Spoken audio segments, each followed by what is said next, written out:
ថៃមានទឹកចិត្តចង់ឃ្លានពៀនកម្ពុជាណាបងប្អូនឃើញតាមរូបភាពនេះឃើញហើយបងប្អូនឃើញហើយណាមើលភាគី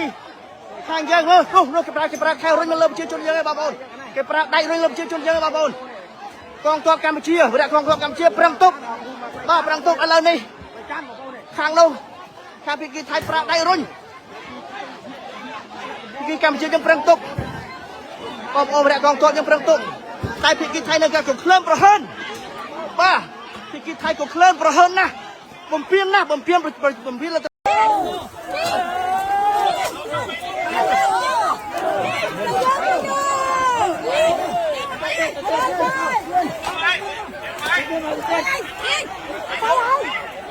ើនោះគេលើករបាញ់អានោះ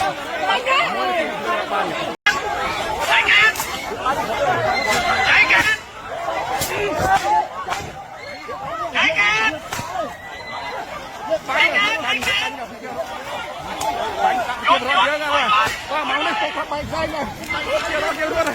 ទុកបាច់ផ្សេងណា